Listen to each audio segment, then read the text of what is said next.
خاص طور پر مجھ جیسے لڑکے یا لڑکیاں جن کے گھروں میں اردو اخبار آئیں، کتابیں آئیں، یا انہوں نے اپنے آس پاس لوگوں کو اردو شاعروں، کہانی کاروں یا دانشوروں کا ذکر کرتے سنا، انہیں کیسے معلوم ہوا کہ وہ جو زبان بولتے ہیں، جس میں پڑھتے لکھتے ہیں، وہ اردو زبان ہے؟ ہندی سے الگ اس کا ایک وجود ہے اور اس کی شناخت ہے۔ ہم بچپن سے نہیں جانتے تھے کہ رشمی رتھی ایک بڑی تخلیق ہے، بہترین رچنا ہے، جیسے ہمیں معلوم تھا کہ انیس کے مرثیے کیا ہیں۔ ہم نہیں جانتے تھے کہ شیکھر ایک جیونی، جھوٹا سچ، کتنے پاکستان، کسب اور گناہوں کا دیوتا کن کتابوں کے نام ہیں۔ جیسے ہم لپک کے پڑھتے تھے اداس نسلیں، آگ کا دریا، بستی، آنگن اور خدا کی بستی۔ ہم آب گم سے تو واقف تھے، مگر راگ درباری سے بے خبر تھے۔ چچا چھکن سے تو ہمارا خوب تعارف ہوا، مگر کھٹر کاکا تک ہماری رسائی نہیں ہوئی۔ اور مجھے یقین ہے کہ ان میں سے کچھ کتابوں کے ٹوٹے پھوٹے خستہ حال ترجمے ہوئے بھی تو ان کی پہنچ بہت دور تک نہیں ہو پائی۔ ہم نے ماسکو سے اردو میں ترجمہ ہو کر آنے والے لیکھکوں کو ہاتھوں ہاتھ لیا۔ پشکن کی حکم کی بیگم، چیخف کی وارڈ نمبر 6، دوستویسکی کی ایڈیٹ، جرم و سزا، شولوخوف کی آدمی کا مقدر اور گوگول کی اوور کوٹ ہمارے حافظے کا حصہ بنی۔ ان کے کردار ہمارے سپنوں تک میں اتر آئے۔ ان ترجموں کی زبان سے ہمارے یہاں کے لکھنے والوں نے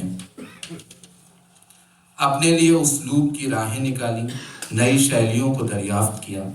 مگر پھنیشور ناتھ ریمو، اگے، منو بھنڈاری اور اوم پرکاش والمیکی جیسے بڑے لیکھک ہمارے لیے انجان ہی رہے۔ یہاں تک کہ ہم ان تک بھی دیر میں پہنچے جو ہماری کہانیاں لکھ رہے تھے۔ شانی، راہی معصوم رضا، بدیع الزماں اور منظور احتشام جیسے نام ہمارے پسندیدہ لیکھکوں کی فہرست سے بہت عرصے تک غائب رہے۔ یہ بہت حیرانی کی بات نہیں ہے، کیونکہ آزادی کے بعد سے لے کر اب تک ہم نے اپنی سنسکرتی کے جتنے بھی ادھیائے لکھے اور پڑھے ہیں، ان میں جان بوجھ کر ایک دوسرے کو خود سے الگ دکھانے اور خود کو شریشٹھ بتانے اور سمجھانے کے لیے اپنوں کو اپنوں سے دور کرنے کا ایک علمی اور کتابی طریقہ ڈھونڈ نکالا ہے۔ کبھی بہت دور بیٹھا اتہاس کا کوئی چھاتر ہماری مٹی ہوئی زبان و تہذیب کو ٹھیک سے کھنگالے گا تو کیا اپنی ہنسی روک پائے گا؟ کیا وہ نہیں سوچے گا کہ رسم الخط یعنی لپی کا ایک باریک پردہ ٹانگ کر انگریز اور چند چلتاؤ قسم کے سیاسی بازیگروں کے ہاتھوں ہم کیسے بے وقوف بنائے گئے؟ ہم لوگ جو چاہتے ہیں کہ ہمارے لکھنے والوں کو دنیا کی عظیم زبانوں کے ادب کے لکھنے والوں جیسا سمجھا جائے، اپنی ہی زبان کے ایک بڑے سرمایہ سے صرف اس لیے محروم ہیں کیونکہ ادھر کے لوگوں کو ادھر کے لوگوں کا رسم الخط پڑھنا نہیں آتا۔ لپی کی سمسیا ہم سے سلجھائی نہیں جا سکی اور ہم اسے ایک جھلی جیسی پتلی اور پار دکھنے والی دیوار کو ایک بڑی رکاوٹ مان کر اپنی کھوکھلی تہذیبوں کو زندہ باد کہتے رہے۔ کیا ہو سکتا تھا جب ایک اردو لکھنے والا یہ جانتا کہ وہ جو کچھ بھی لکھ رہا ہے وہ ترنت ہی دیوناگری لپی کا لبادہ اوڑھ کر ہندی کے بڑے پاٹھک ورگ تک پہنچ جائے گا؟ اور کیا ہوتا جب ہندی کے لکھنے والے کو معلوم ہوتا کہ اس کا لکھا سرحد کے ادھر اور ادھر رہنے والے بہت سے اردو کے قارئین پڑھ لیں گے؟ تب کیا وہ اپنے لیکھن کے پرتی اور زیادہ ذمہ دار، حساس اور سنجیدہ نہ ہوتا؟ جب اسے پتا ہوتا کہ تہذیبوں اور مذہبوں کی یہ چھوٹی سی دیوار پھلانگ کر اس کی لکھاوٹ کا پرندہ دونوں آسمانوں پر ایک جیسی اڑان بھرے گا، تب کیا ہمارے یہاں چھچھلے، غیر ذمہ دار، دھارمک نفرت میں گلے گلے تک ڈوبے ہوئے لیکھکوں کے کم پیدا ہونے کی امید کچھ زیادہ نہ ہو جاتی؟ ہم لوگ جو ایک عرصے سے خود کو ایک کتاب پڑھنے والا، تہذیب یافتہ اور سچ کو پسند کرنے والا، صاف کردار رکھنے والا، انصاف پسند سماج سمجھتے آئے، دراصل اندر سے نہایت بزدل اور انسیکیور لوگ ہیں۔ ہمیں ہر نئی پہل جو ان دو زبانوں کو، انہیں بولنے والے ایک جیسے لوگوں کو آپس میں جوڑتی ہے، ایک سازش سی معلوم ہوتی ہے۔ اسی لیے ہم نے بہت حد تک خود کو ان معمولی محنتوں کے کاموں سے روک رکھا ہے۔ سال میں کروڑوں کا جشن کرانے والے اردو کے ادارے، ویسے ہی بھویہ کاریہ کرانے والی ہندی کی سنستھائیں کیوں ایسا نہیں کرتی کہ کچھ لوگوں کو اردو ہندی میں لکھی جا رہی کوتاؤں، کہانیوں، اتہاس اور درشن کی کتابوں کا تبادلہ کرانے کے کام پر لگا دیں۔ ہندی میں اردو کا بہت سا سرمایہ اس معمولی محنت اور اچھا شکتی کے نہ ہونے کی وجہ سے اب تک پہنچ نہیں پایا ہے۔ کسی نے ترجمہ کر دیا تو چھپ گیا، نہیں بھی چھپا تو کوئی سمسیا نہیں، سب کا کام اردو ہندی میں لکھی جا رہی کتابوں اور ان پر کیے جا رہے بڑے بڑے دعووں سے چل رہا ہے۔ نوبت یہاں تک پہنچی کہ اردو ان لوگوں پر سیاست نے تھوپی جو اپنی زبانوں میں بڑا اچھا ادب لکھ سکتے تھے، اور جن لوگوں کی زبان واقعی اردو تھی، جنہوں نے اردو کو پالا پوسا تھا، جو اردو سے پیار کرتے تھے، جن کے آنگن میں اردو پروان چڑھی تھی، وہ اردو کو کٹھملوں کی زبان کہنے لگے۔ اردو ادب کا اتہاس پڑھیے تو معلوم ہو جائے گا کہ اردو دکن سے لے کر شمالی یعنی اتری ہندوستان کے جن علاقوں میں اپنی اصلی شکل کے ساتھ وجود میں آئی، وہاں سے اسے دھکے دے کر باہر نکالا گیا۔ لیکن اتہاس کو مٹا دینا ولی دکنی کی قبر کو دھوست کر دینے جیسا آسان کام نہیں ہے۔ حیرت یہ ہے کہ جس اردو زبان کا پہلا زٹل لکھنے والا شاعر جعفر زٹلی فرخ سیر جیسے ڈکٹیٹر کے آگے ڈٹ کر کھڑا ہو گیا، جس کی لاش کا پتہ نہ چلا مگر تاریخ کے پنوں میں اس کی جرأت نے خود کو ہمیشہ کے لیے زندہ کر دیا،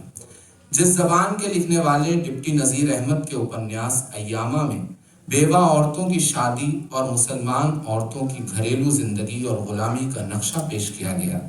جس ادب میں چودھری محمد علی رودولوی جیسے کہانی کار ہوئے جنہوں نے پردے کی سمسیاؤں پر کھل کر بات کی، شیعہ سنی جھگڑوں کو ختم کرنے پر زور دیا، فیملی پلاننگ کے فائدوں پر کتابیں لکھیں، عورتوں کو انچاہی پریگننسی سے روکنے کی ترکیبوں پر کتابچے لکھے، جہاں عظیم بیگ چغتائی جیسے لیکھکوں نے عورتوں کے طلاق کے حق کو منوانے کے لیے گھٹن بھری زندگی اور مذہبی جبر کے ہاتھوں کچلی جانے والی عورتوں کے تعلق سے تفویض جیسے ناول لکھے، جس کا مطلب ہی عورتوں کو طلاق کا حق دینا ہوتا ہے، وہ زبان صرف دل لگی اور کٹ ملائیت کی زبان بن گئی۔ جس زبان میں چک بست کے لکھے رامائن کے منظر ہیں، کرشن جی اور گوتم بدھ پر لکھی ہوئی مثنویاں ہیں، نانک نام بلند رکھنے والی منقبتیں ہیں، جس زبان میں محمدی بیگم سے لے کر سیدہ گزدر تک بلند اور روشن خیال عورتوں کی ایک لمبی فہرست رہی ہے، جو زبان میر سے منٹو تک مذہبی ملائیت، شیخ، وائز، ناصح اور ملا کے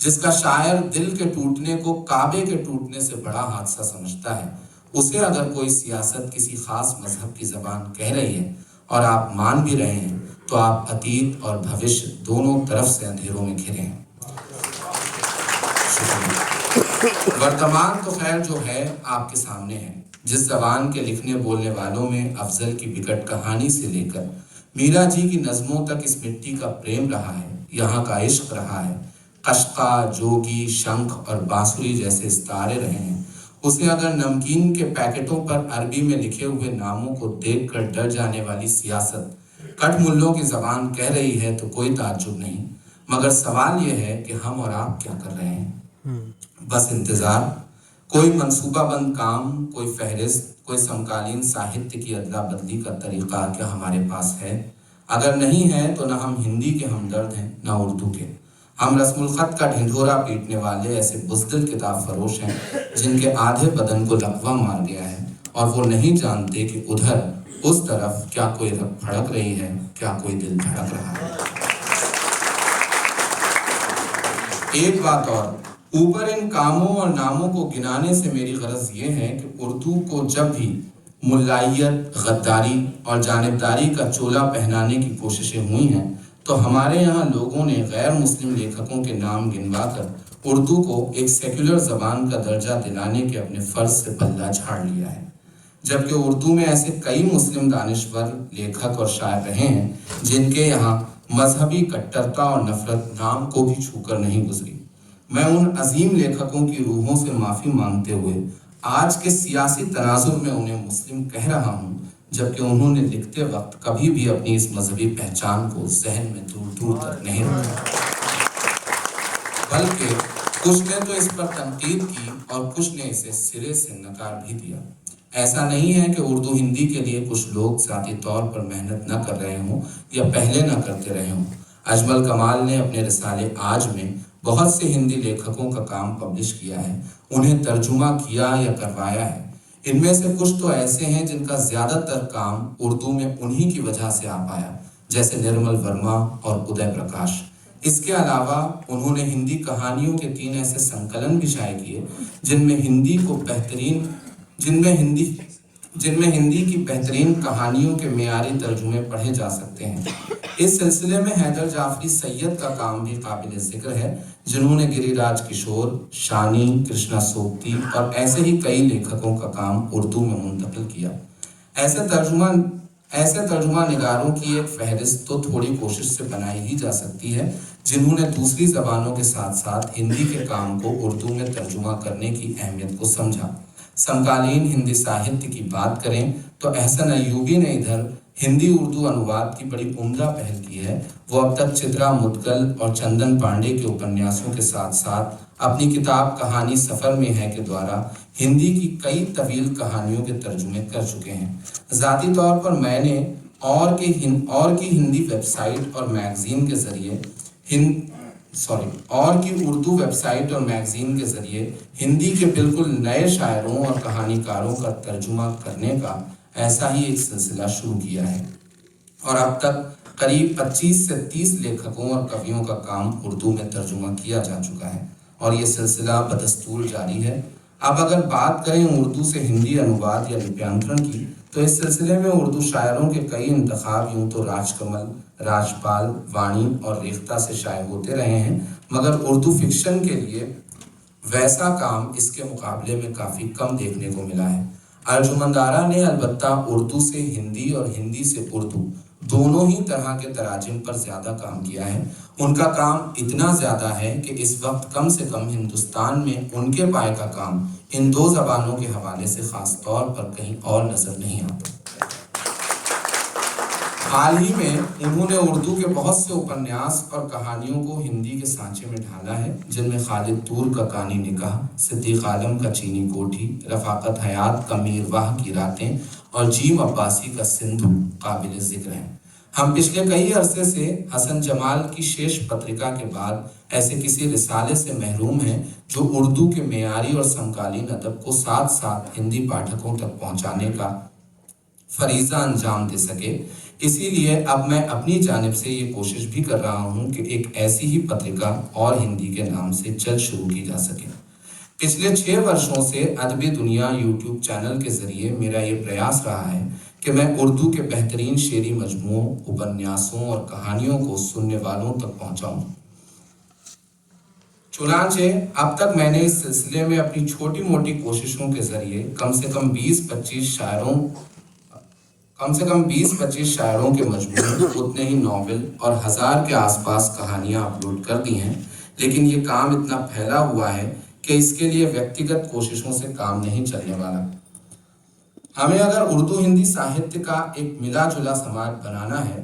جہاں ایک طرف منصوبہ بندی کے ساتھ دونوں طرف کے ترجمے تیزی سے چھاپ کر انہیں پڑھنے والوں تک پہنچانے کا سلسلہ شروع کرنا چاہیے، وہیں دوسری طرف ایسے کاریکرم بھی آیوجت کرنے چاہیے جہاں ہندی اردو لیکھکوں کو ایک ساتھ ایک جگہ جمع کر کے ان کے وچاروں کے تبادلے کا ایک سندر سلسلہ آغاز کیا جا سکے۔